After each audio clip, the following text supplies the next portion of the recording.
Yashodanandana Vraja Janaranjana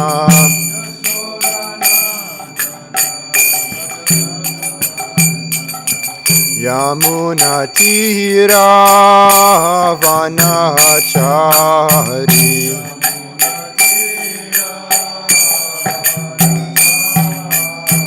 Yamunatira Vanachari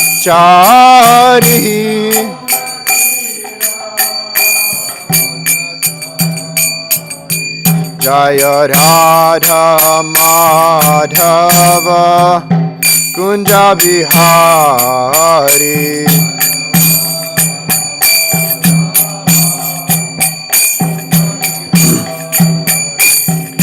Gopi Jana Vallabha Girivaradhari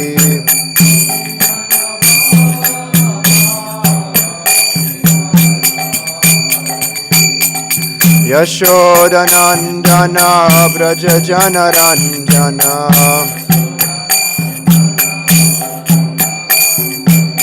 Yamunatira Vanachari Jaya Radha Madhava Kunja Bihari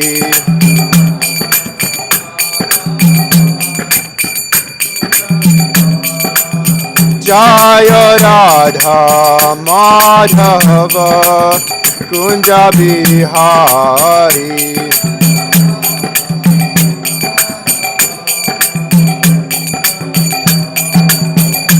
Hare Krishna Krishna Krishna Hare Hare Hare Rama Rama Rama Hare Hare Hare Krishna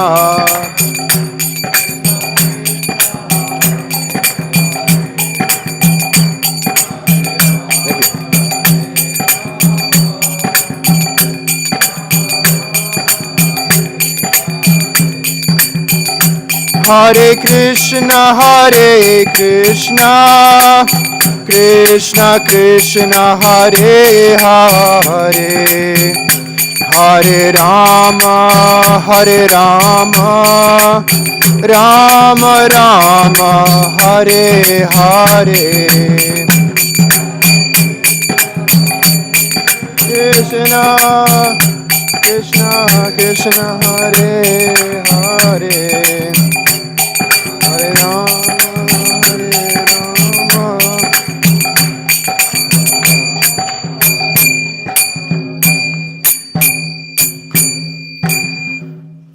Jai Om Vishnupad Paramahamsa Parivrajak Acharya Shrotar Sata Shishimad A.C. Bhaktivedanta Swami Srila Prabhupada Ki Jai Jai Om Vishnupad Paramahamsa Parivrajak Acharya Shrotar Sata Shishimad Bhakti Siddhanta Saraswati Thakur Goswami Maharaj Prabhupada Ki Jai Anantakoti Vaishnava Vrinda Ki Jai Namacharya Srila Haridas Thakur Ki Jai Srimad Bhagavatam Ki Jai Nitai Gaura Premanandi Hari Hari Bo All glorious to the assembled devotees, Hare Krishna. All glorious to the assembled devotees, Hare Krishna. All glorious to the assembled devotees, Hare Krishna. All glorious to Sri Guru and Sri Gauranga. All glorious to His Divine Grace, A.C. Bhaktivedanta Swami Srila Prabhupada.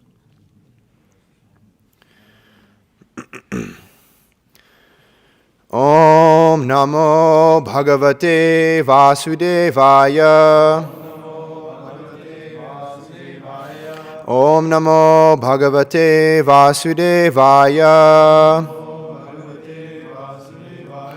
Om Namo Bhagavate Vasudevaya. Reading from Srimad Bhagavatam, Canto 2, Chapter 9, Texts 12 and 13. We'll chant 12 together and then go through the thing as normal, and then I'll chant 13 and we'll go through it. Pravala Vaidhurya Mrinala Varchasaha Parishpurat Kundala Mali Malinaha Pravalya Vaidurya Mrinala Varchasa Pravalya Vaidurya Mrinala Varchasa Parishpurat Kundala Mali Malinaha Parishpurat Kundala Mali Malinaha Pravalya Vaidurya Mrinala Varchasa Parishpurat Kundala Mali Malinaha Pravalya Vaidurya Mrinala Varchasa Parishpurat Kun Parishpurat Kun Parish Pa Parishpurat Kundala Mali Malinaha. Please chant. Pravalya Vaidurya Mrinala Varchasa Parishpurat Kundala Mali Malinaha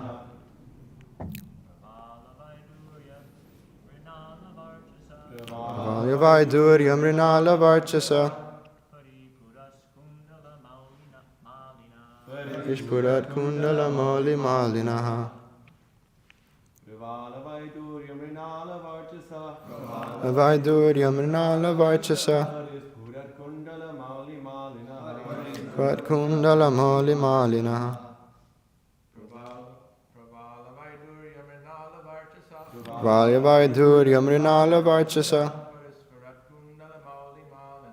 Parishpurat Kundala Mali Malinaha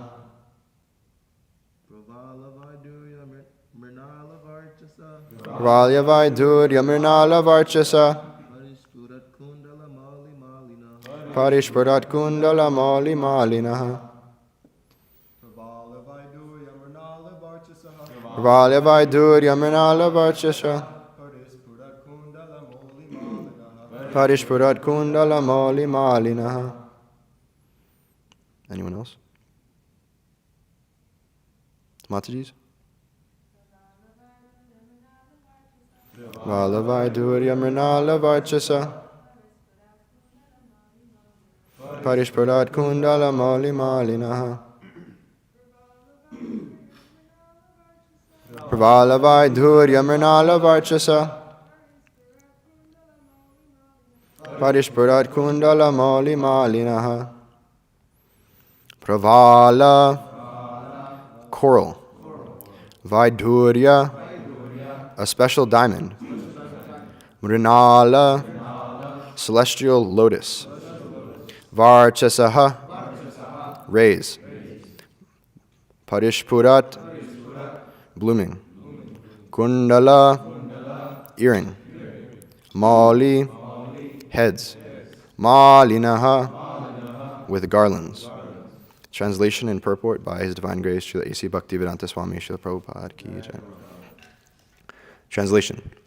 Some of them are effulgent like coral and diamonds in complexion and have garlands on their heads, blooming like lotus flowers, and some wearing earrings. Purport.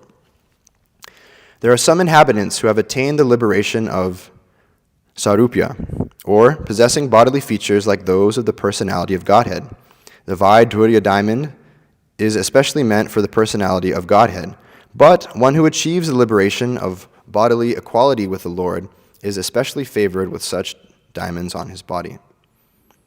So I'll also chant text 13, and we'll go through that. Vrajishnubir yaf parito virajate lasad vimana valibir mahatmanam vidyotamanaf ramarato tamaryubihi sa vidyud abravalibir yata nabaha. So we'll go through the word for that. Okay. Translation. The Vaikuntha plains are also surrounded by various airplanes. The Vaikuntha planets are also surrounded by various airplanes, all glowing and brilliantly situated. These airplanes belong to the great Mahatmas, or devotees of the Lord. The ladies are as beautiful as lightning because of their celestial complexions, and all of these combined together appear just like the sky decorated with both clouds and lightning. Purport. It appears that in the Vaikuntha planets there are also airplanes brilliantly glowing, and they are occupied by the great devotees of the Lord, with ladies of celestial beauty as brilliant as lightning. As there are airplanes, so there must also be different types of carriages like airplanes, but they may not be driven by machines as we have experienced in this world. Because everything is of the same nature of eternity, bliss, and knowledge, the airplanes and carriages are of the same quality as Brahman. Although there is nothing except Brahman, one should not mistakenly think that there is only void and no variegatedness. Thinking like that is due to poor fund of knowledge. Otherwise, no one would have such a misconception of the voidness of Brahman. As there are airplanes, ladies, and gentlemen, so there must be cities and houses and everything else just suitable to the particular planets. One should not carry the ideas of imperfection from this world to the transcendental world, and not take into consideration the nature of the atmosphere as completely free from the influence of time, as described previously. Om Jnanatimirandasya Jnananjana Shalakaya Chakshuru Militam Yena Tasmai Shri Guruve Namaha Shri Chaitanya Mano Bhishtam Stapitam Yena Bhutale Svayam Rupa Kada Mayam Dadati Svapadantikam Vandeham Shri Guru Shri Ataf Parakamalam Shri Gurun Vaishnavamshcha Shri Rupam Sagrajatam Sahagana Raghunatam Vitam Tam Sajivam Sarvetam Savadutam Parijana Sahitam Krishna Chaitanya Devam Shri Radha Krishna Padan Sahagana Lalita Shri Vishakam Vitamshcha He Krishna Karuna Sindhu Dinabandhu Jagatpate Gopesha Gopika Kanta Radha Kanta Namostute Tapta Kanchana Gaurangi Radhe Vrindavaneshwari Vrishabhanu Sute Devi Pranamami Hari Priye Vanchakalpatarubhyascha Kripa Sindhubhya Evacha Patitanam Pavanebhyo Vaishnavebhyo Namo Namaha Nama Om Vishnupadhaya Krishna Pristhaya Bhutale Shrimate Bhakti Vikasa Swaminiti Namine Nama Om Vishnupadhaya Krishna Pristhaya Bhutale Shrimate Bhakti Vedanta Swaminiti Namine Namaste Saraswate Deve Gauravani Pracharine Nirvishesha Shunyavadi Pashtatyare Shatarine Jaya Shri Krishna Chaitanya Prabhu Nityananda Shri Advaita Gadadhara Shivasari Gaura Bhakta Vrinda Hare Krishna Krishna Krishna Hare Hare Hare Rama Rama Rama Hare Hare Pravala Vaidurya Mrinada Varchasaha Parishpurat Kundala Mali Malinaha. Some of them are effulgent like coral and diamonds in complexion and have garlands on their heads, blooming like lotus flowers, and some wear earrings. We have been discussing this second canto of Srimad Bhagavatam, the cosmic manifestation, and this chapter specifically is the answers by citing the Lord's version. Maharaj Parikshit in the previous chapter asked Shukadev Goswami various questions, and Shukadev Goswami is going through this chapter answering all those different questions according to the Lord's version, so according to what has been descended down in the disciplic succession. What we've been talking about in the classes leading up to this is the nature and the descriptions of the Vaikuntha planets, and our Ali Krishna Prabhu was giving a really nice class about Vaikuntha being no anxiety, and how we can create this atmosphere of Vaikuntha, of no anxiety, in this Krishna consciousness movement. And these two texts that I'll be speaking on today talk about a similar topic, answering this question about the form of the Lord, the difference between the Lord and the living entities, and really explaining the nature of the Supreme Personality of Godhead by describing the Vaikuntha planets and the living beings and different things that are situated there. There isn't so much in the purports. It's only about 2 paragraphs. But there's this one point that Prabhupada really hits on and emphasizes, and it's kind of the overall point of these purports. Prabhupada says that one should not carry the ideas of imperfection from this world to the transcendental world, and not take into consideration the nature of the atmosphere as completely free from the influence of time, etc., as described previously.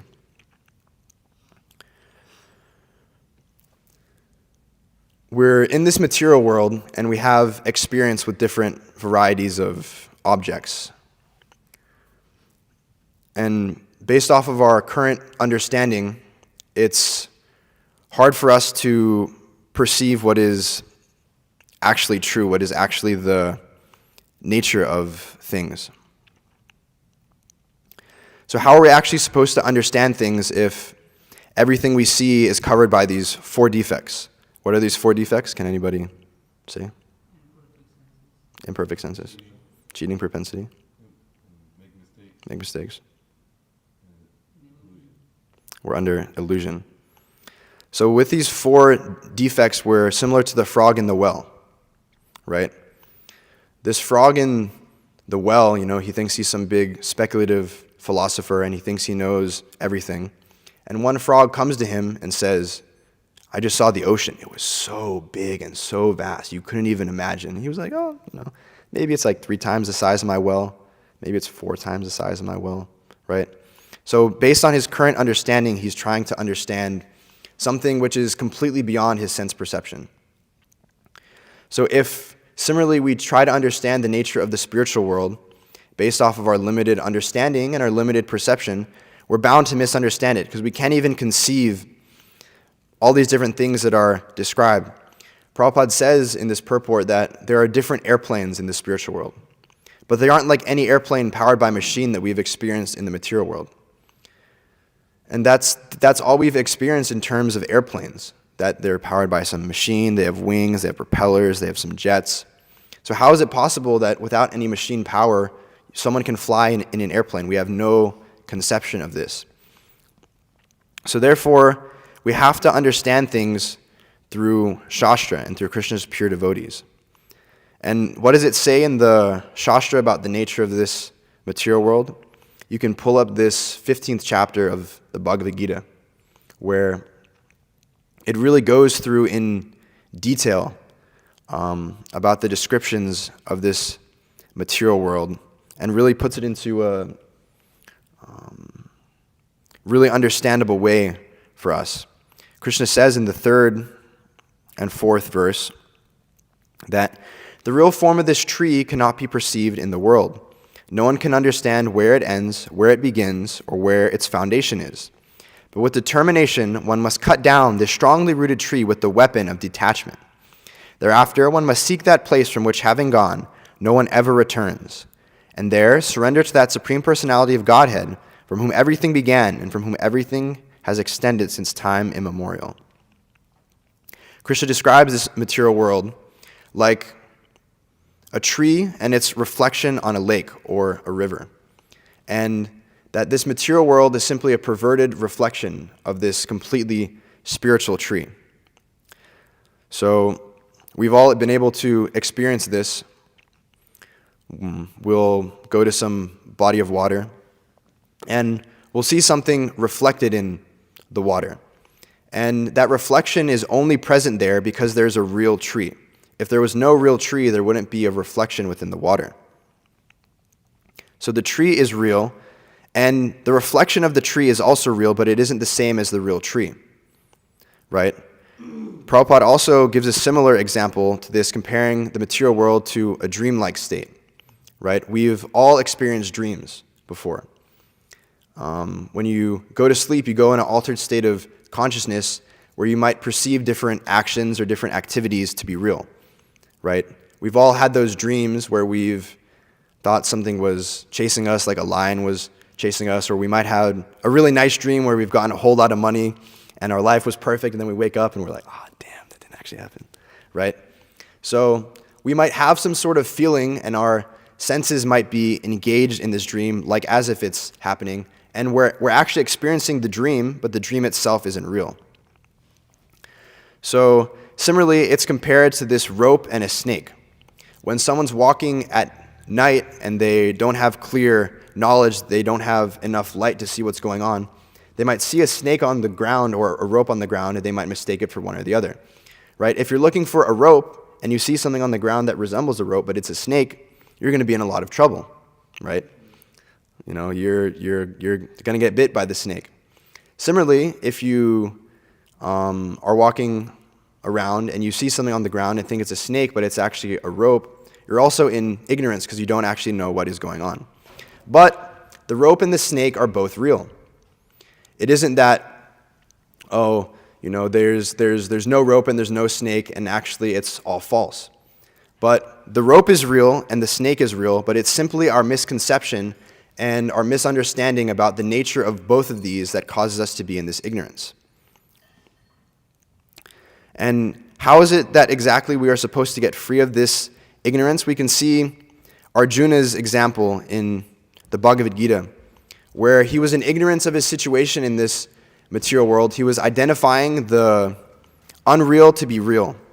He was thinking that, my friends, my family, my kinsmen, they're on the other side of this battlefield. How can I fight them? How can I fight with my relatives? How can I kill people that I've grown up with? How can I fight with my teachers? These people, they've taught me everything I know. How can I fight with them? And Krishna explains to him that this is only due to the misconception of identifying the body as the self.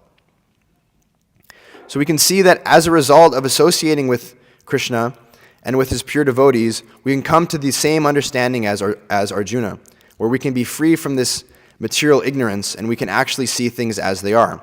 We won't be tricked by the rope thinking it's a snake. We won't be in this constant dream state of things that aren't reality. And we can actually associate with Krishna just like Arjuna through the Srimad Bhagavatam. And we can associate with Krishna's pure devotees, and they can bring us to this understanding. As a result of such discussion and the association of devotees, one actually comes to the Supreme Personality of Godhead. So that might sound good in theory, but what is the actual practical process by which this can be done? Also in this 15th chapter of the Bhagavad Gita is so amazing. I remember first going through it, and I was just like, wow.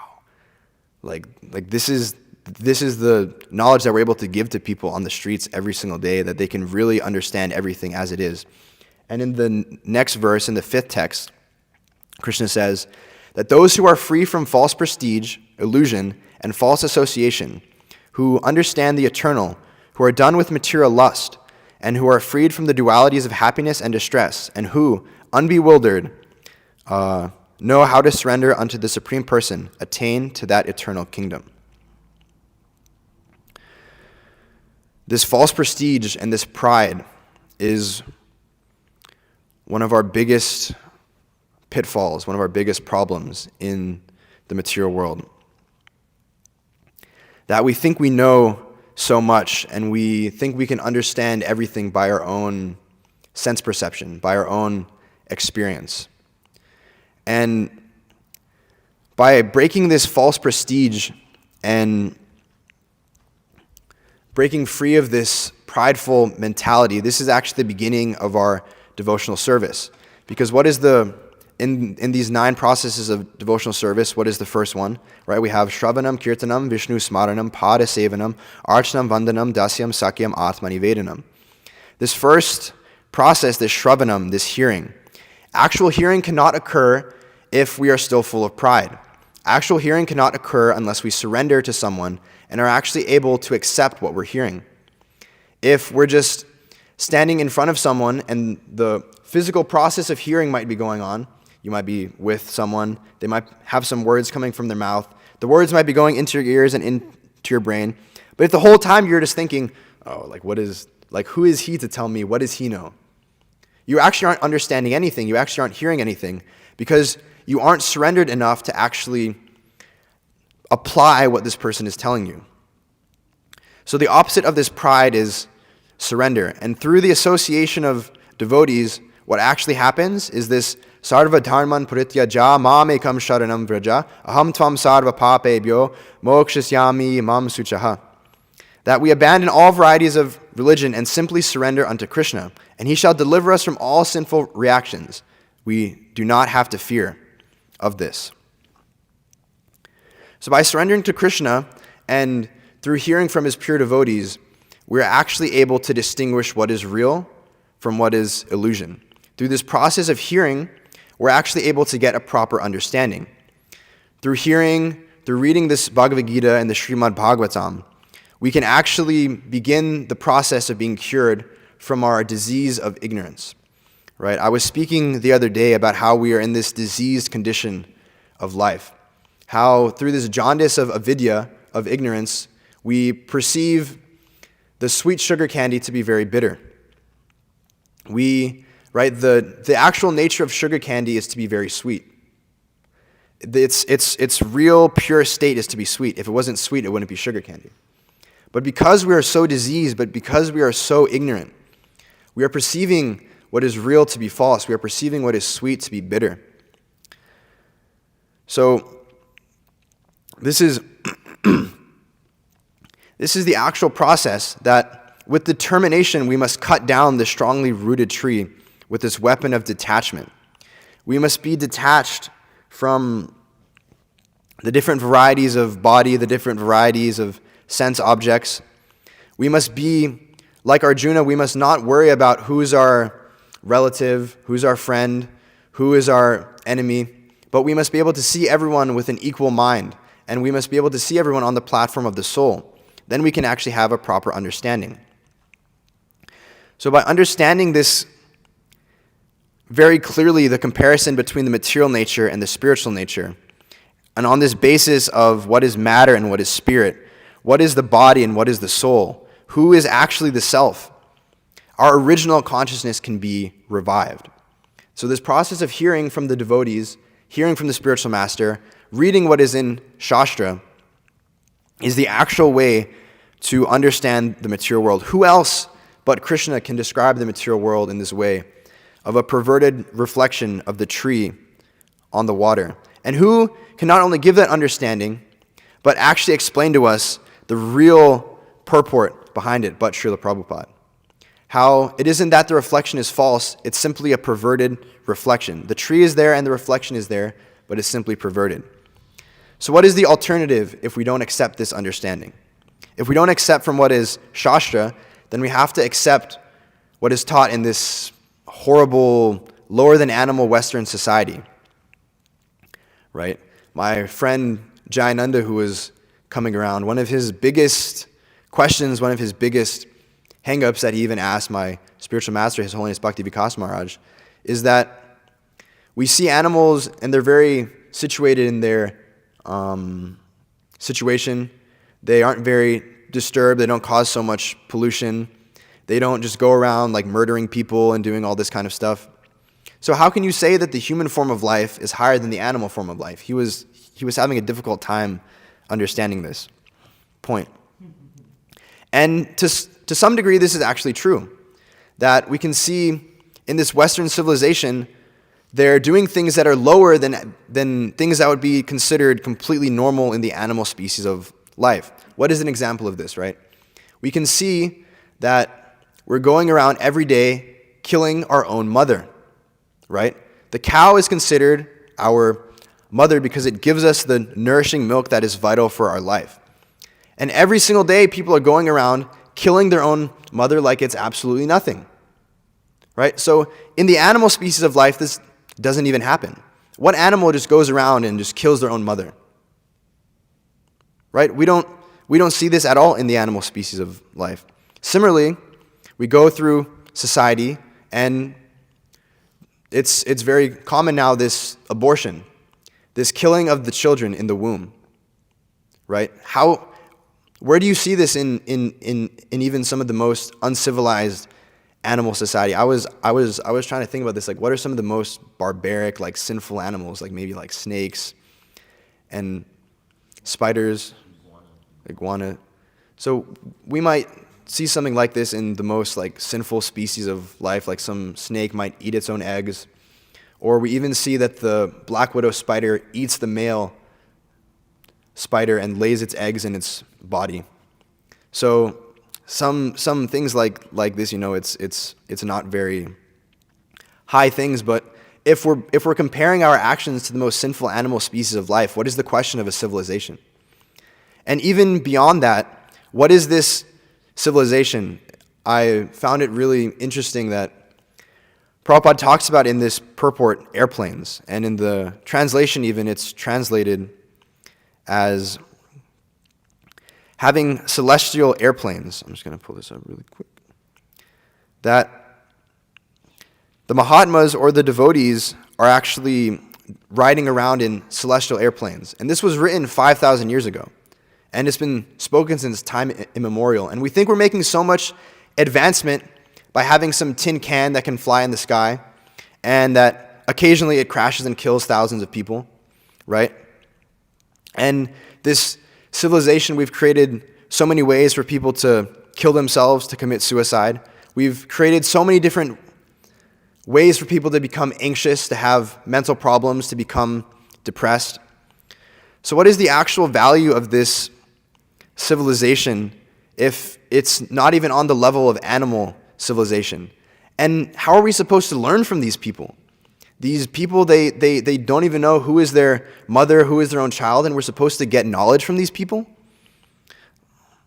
What is this? So we should actually get our understanding from the Shastra and not from this misguided civilization. And we can see the result of people being guided by this lower than animal civilization. Prabhupada says in his purport that this is due to a poor fund of knowledge. Otherwise, no one would have such a misconception of voidness in Brahman. So this civilization needs to be educated. The overall population needs education, right? When we're sick, when we're diseased, we need medicine, we need help, we need the cure. And the best cure for this ignorance, the best way to chop at the roots of our material existence, right? The reflection of the tree, its roots are up and its branches go down. So our material desires are so deeply rooted even at the top that we can chop and chop and chop away. But it takes us such a long time to get down to these roots. And what is the best weapon? What is the best weapon for knowledge and the best weapon for detachment? It's Srila Prabhupada's books, right? Srila Prabhupada's books don't leave any room for misinterpretation. They don't leave any room for misunderstanding. If you read Prabhupada's books, you won't think, oh yeah, I am God. You won't think that everything is nothing. You won't think that I'm this body. You won't identify the body with the self, but you actually get the understanding that I'm an eternal servant of Krishna. I'm this spirit soul, I'm not this body. I'm in this material world, but I'm not meant to enjoy this material world. I'm not the enjoyer. Right? This is our biggest core problem. This is the largest root of this material tree, of material attachment. That we think that we're supposed to be the enjoyers of this material world. We think that we're the supreme enjoyer, not Krishna. We go through our lives, millions and millions of different lives. We've been in the position of Brahma, Indra. We've been in the position of different demigods. We've had so many different human forms of life. We've had so many different animal forms of life. And in each and every one of those lives, we were thinking that this life is meant for me to enjoy. This whole world is meant for me. I'm the enjoyer, right? You even see the dog. The dog barks and thinks, yes, I'm the biggest dog. I'm the king dog of this whole area. I'm the leader of my pack. And they think that their whole life is meant for them to enjoy. So even in the dog, this mentality is there. And we're also having this similar mentality. So this big hang-up that is actually being prominent by one who's educated in this Western society, in this Western civilization, it's all geared towards how can I become the Lord and the enjoyer of everything that I survey. This is the quote-unquote knowledge that one gains from following these so-called civilized people. So what did Prabhupada say about these so-called civilized people? Prabhupada said that they need to be brainwashed, right?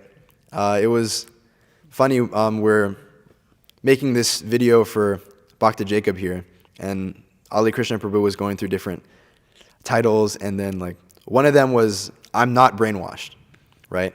So in one sense, that's true, right? In the sense of actually being brainwashed, that we're making someone do what they don't want to do, and we're making them go through different rituals and changing their whole consciousness. So what is it exactly that Prabhupada meant by this brainwashing? In a room conversation, Prabhupada said, washing is required because you have no brain. Instead of a brain, you have got some stool. So therefore, it requires washing. Washing is required because you have no brain, right? If our brain is like stool, what is the question of understanding Krishna? If our brain is just a dirty, disgusting place full of ignorance, full of all the dirty things, how can we think of Krishna? And actually, Prabhupada even took this further. He said, there is no brain. Dhiras tatra namuyati. If you had a brain, then you could understand. But we have no brain. What is the question of washing? This is a brain-giving movement, right? He said, am I wrong? It is not brainwashing because you have no brain.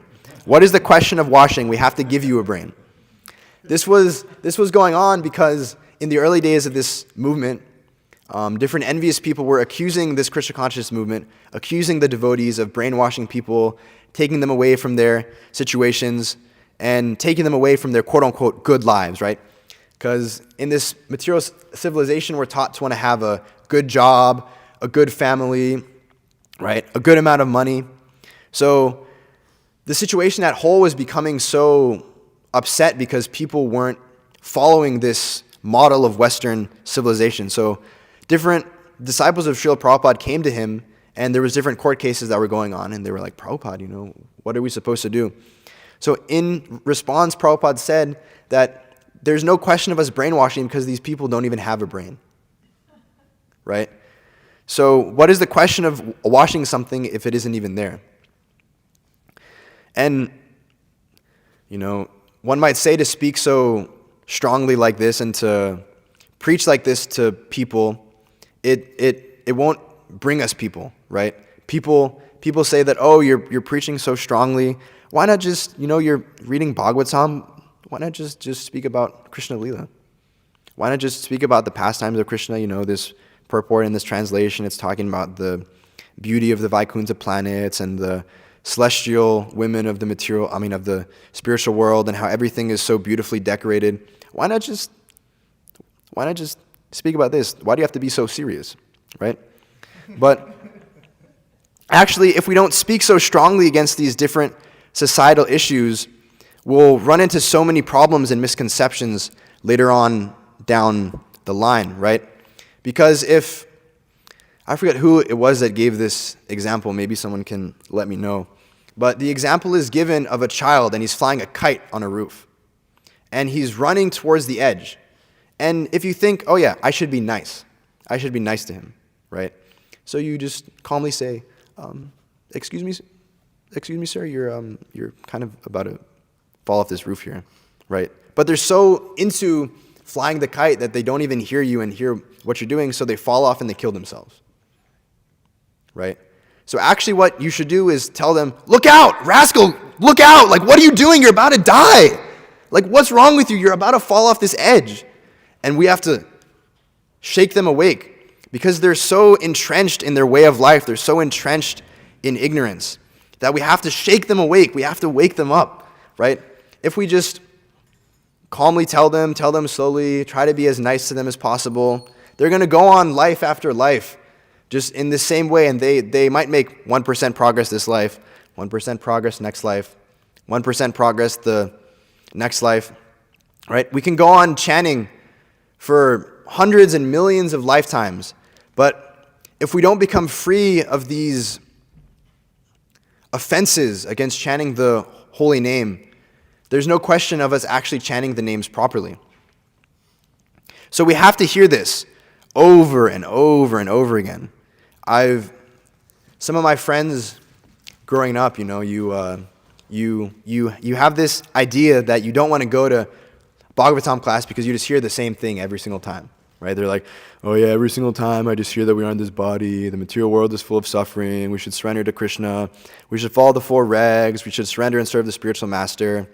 But we have to hear this over and over again, because if we don't emphasize these points in every single class, we're so diseased that we'll fall back into these ways of life, right? If a diseased patient doesn't keep taking the medicine that's prescribed to him, he'll fall sick again. So we have to hear this. We have to hear this over and over again. We have to always hear that we aren't this body. Because if we, for 1 second, slip up in this understanding, we'll begin to identifying the body as the self again. If we don't hear that this material world is full of suffering, we'll think again that, maybe I can find some enjoyment here, right? We have to hear it, and not only just hear it, we have to hear it with determination. We have to hear it with some conviction, right? Krsna doesn't just say we have to root out and cut this tree with the weapon of detachment, but he has to say we must do it with determination. We have to be really strict and fixed up in trying to become free from this ignorance and this material situation. We have to hear every class that we should follow the 4 regulative principles. These 4 regulative principles are what actually bring us up to the human platform of life, right? Like the no meat eating, no gambling, no intoxication, and no illicit sex. These don't directly make someone Krishna conscious, right? Our friends, the vegans and the vegetarians, they don't eat any meat, and their whole philosophy is to be good to the animals and to be nice to nature and to the environment. But just based off this understanding, one doesn't actually become Krishna conscious, because one doesn't actually come to the understanding of these animals aren't their body either, right? The animals also have a soul. There's a soul within the body of the animals. It isn't like how our friends, the Christians, think, where, in animals basically has the same qualities as a human, where they eat, they sleep, they mate, and they defend. But somehow, some way, because the Christians want to enjoy eating meat, they say, oh, there's no soul in the animals, right? So even though our vegan friends have a better understanding, they still aren't coming to the proper understanding, and they still aren't actually coming to the process of Krishna consciousness. So we also have to hear every day that we should surrender and serve the spiritual master. We have to hear every day that we should surrender to Krishna, because if we don't hear this, then we'll also think that we're the enjoyer and we won't surrender, right? We also have to hear that we're rascals who are envious of Krishna, right? This is our most deepest rooted desire, that we're envious of Krishna. Krishna is the supreme enjoyer. Krishna is meant to enjoy everything. And we could even go on for so many years, but we could still fall from this point of Krishna consciousness that we've come to, because we really have to work at this every single day, right? The heart is so dirty of all the different impressions from all the different lifetimes that we have to scrub at it and scrub at it and scrub at it every single day. And we do this by chanting Hare Krishna. So we can see that just based off this understanding that we aren't this body, so many of our problems are solved, right? We're actually going on with so much suffering on account just of identifying this body as the self. We have so many different problems, so many aches and pains, right? We think, oh, I'm not beautiful enough. Oh, I'm not strong enough. Oh, if I was in this situation. Oh, if I did this with my body. Maybe if I just started working out, then all my problems would be solved. Maybe, I was born in this poor situation, but if I just had a little more money, then my situation would be solved and I would be better. But once one realizes that we're actually the soul and we aren't this body, we can get out of this temporary creation and be situated in our original constitutional position, where there is no more duality of pains and pleasure. It's just simply pleasure. We can experience a small amount of happiness in this material world, but it really only seems like happiness because we're always in distress all the time, and we get a little relief here and there. But once we actually come to this platform of, I'm the soul, I'm not this body, we begin to only experience pleasure. And we can only do this if we get the proper knowledge and the proper understanding, right? And all knowledge is actually meant for understanding Krishna. All things that are actually knowledge should bring us to the platform of Krishna consciousness. And this is actually also talked about in this 15th chapter of the Bhagavad Gita. Our Ramdas, Abhiram Das, would actually often tell me this verse. But Krishna says that I'm seated in everyone's heart, and from me come remembrance, knowledge, and forgetfulness. By all the Vedas I am to be known. Indeed, I'm the compiler of Vedanta, and I'm the knower of the Vedas. And in the 19th verse of this chapter, Krishna says, whoever knows me as the Supreme Personality of Godhead, without doubting, is the knower of everything, and therefore engages himself in full devotional service to me, O son of Bharat. So by getting this knowledge from the proper source, by getting the knowledge through Prabhupada's books, we're actually able to see Krishna face to face. And we're actually able to experience this Vaikuntha atmosphere that Ali Krishna Prabhu was talking about, this platform of no anxiety, simply pleasure, simply bliss, by getting knowledge of Krishna. And Prabhupada says that there are some inhabitants who have attained liberation of sarupya, or possessing bodily features like that of the personality of Godhead. So this is what the process of Krishna consciousness is actually meant for. That this is Krishna consciousness. Right now we have material consciousness. So we need to undergo a change of consciousness. We need to undergo what Prabhupada called this brainwashing. We need our brain to be washed. We need our heart to be cleansed of all the impurities and all the imperfections. And when one actually comes to this platform of Krishna consciousness, he can actually learn to love Krishna and learn to develop his eternal relationship with Krishna. Right? In this whole idea that Prabhupada has been talking about of carrying our imperfections from this world to the transcendental world, Prabhupada, or it's described in this translation about that the ladies of Vaikuntha are as beautiful as lightning because of their celestial complexions. And it's actually so amazing that by this Krishna consciousness, right, in this material world, one might see something that's attractive to the senses and immediately think that I should enjoy this. But when one actually comes to the platform of Krishna consciousness, we can see that there is no women more beautiful than the women of the spiritual world. But everyone in the spiritual world is only attracted to Krishna, because Krishna is the all-attractive. Everyone in Vaikuntha, everyone in the spiritual world is only going throughout their lives thinking, how may I serve Krishna? So this is the process we can get through by Krishna consciousness. We can get to this platform of no anxiety. And the last point that I'll touch on is one who's in Krishna consciousness might think that, you might speak all these things about no anxiety and only pleasure, but I've been in Krishna consciousness the whole week and I'm still suffering, right? Like, what's going on? And Prabhupada gives a very good example about this, that one may think he's experiencing pains and pleasures, but what it is like a fan when you unplug it. Due to the momentum, it still turns for some time, but eventually it stops. So we all have experience of this. We've all had a fan. You might turn the switch off, you might unplug it, and the fan still turns for some time.